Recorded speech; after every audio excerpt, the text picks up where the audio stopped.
ഒരു യുവതി സ്വന്തം വീട്ടിൽ ഒറ്റപ്പെടലിനിടെ ഒരു കൂട്ടുകാരിയെ കണ്ടെത്തി. അതൊരു മനുഷ്യനല്ല, ഒരു ചെറിയ പൂച്ചക്കുട്ടിയായിരുന്നു. ആദ്യം അതൊരു സാധാരണ വളർത്തുമൃഗം മാത്രമായിരുന്നു. പക്ഷേ ദിവസങ്ങൾ കഴിഞ്ഞപ്പോൾ അത് അവളുടെ ജീവിതത്തിൻ്റെ ഭാഗമായി തീർന്നു.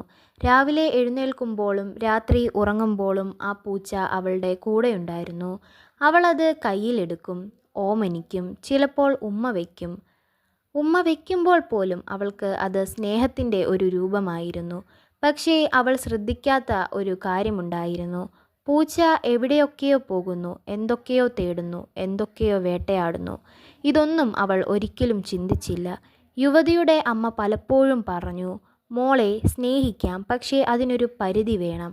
മൃഗങ്ങളെ അധികം അടുത്തു ചേർക്കുന്നത് അപകടകരമാണ്. പക്ഷേ യുവതി അത് അവഗണിച്ചു.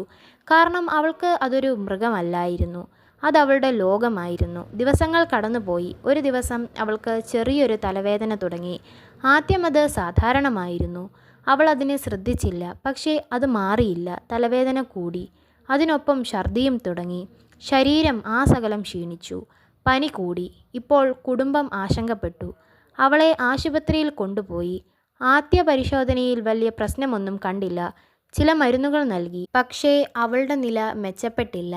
പകരം അത് കൂടുതൽ മോശമായി. അവൾക്ക് ചില കാര്യങ്ങൾ മറക്കാൻ തുടങ്ങി. സംസാരിക്കുന്നതിനിടെ വാക്കുകൾ മറക്കും. ചെയ്ത കാര്യങ്ങൾ പോലും ഓർക്കാൻ പറ്റാത്ത ഒരവസ്ഥ. ഇത് സാധാരണയല്ലെന്ന് ഡോക്ടർമാർക്ക് മനസ്സിലായി.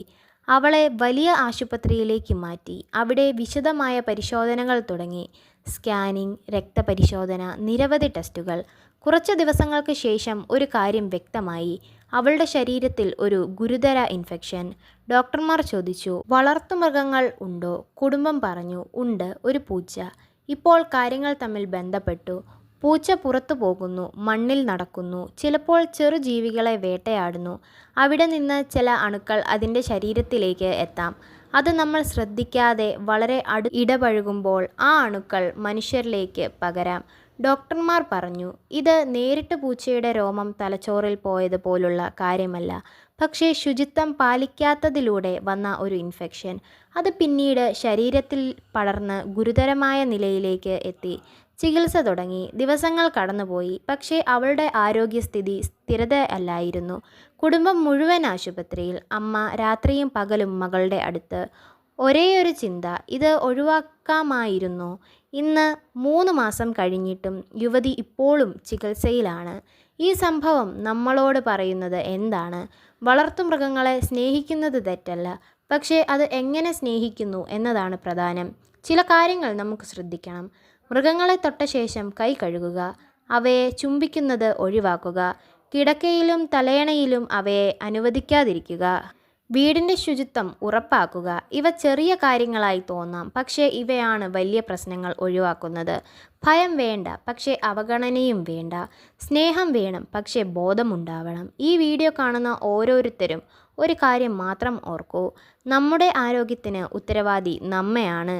ശ്രദ്ധിക്കൂ, സുരക്ഷിതരാവൂ. ഒരു ചെറിയ ശീലം, ഒരു ചെറിയ അവഗണന ജീവിതം മുഴുവൻ മാറ്റാൻ മതി. നമ്മൾ പലപ്പോഴും സ്നേഹിക്കുന്നവരെ അടുത്തു ചേർക്കുമ്പോൾ അവയിൽ അപകടം ഉണ്ടാകണമെന്ന് ചിന്തിക്കാറില്ല.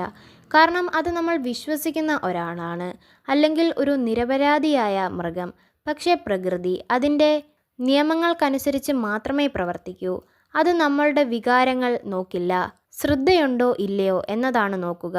ഒരു മിനിറ്റ് ചിന്തിക്കൂ. നമ്മൾ ദിവസവും ചെയ്യുന്ന ചെറിയ ചെറിയ കാര്യങ്ങൾ, കൈ കഴുകാതെ ഭക്ഷണം കഴിക്കുന്നത്, മൃഗങ്ങളെ തൊട്ടയുടനെ മുഖം തൊടുന്നത്, അവയെ കിടക്കയിൽ കൂട്ടിയുറങ്ങുന്നത്, ഇവയെല്ലാം നമ്മൾക്ക് സാധാരണമാണ്. പക്ഷേ അത് ശരീരത്തിന് എത്ര അപകടകരമാണെന്ന് നമ്മൾ പലപ്പോഴും മനസ്സിലാക്കുന്നില്ല. ഈ കഥയിലെ യുവതി പോലെ നമ്മളും ഒരിക്കൽ ഇത് ചെറിയ കാര്യമാണ് എന്ന് വിചാരിച്ചിട്ടുണ്ടാകും. പക്ഷേ ആ ചെറിയ കാര്യങ്ങൾ വലിയ പ്രശ്നങ്ങളായി മാറാൻ സമയമെടുക്കില്ല. ഇന്ന് അവൾ ആശുപത്രിയിൽ, നാളെ അത് ആരായിരിക്കുമെന്ന് ആർക്കും പറയാൻ കഴിയില്ല. അതുകൊണ്ട് ഇതൊരു ഭയം പടർത്തുന്ന കഥയല്ല, ഇതൊരു മുന്നറിയിപ്പാണ്. നമ്മൾ സ്നേഹിക്കുന്നവരോടൊപ്പം ജീവിക്കാം, പക്ഷേ സുരക്ഷിതമായി. ഒരു ചെറിയ ശ്രദ്ധ, ഒരു ചെറിയ മാറ്റം ഒരു വലിയ അപകടം ഒഴിവാക്കും.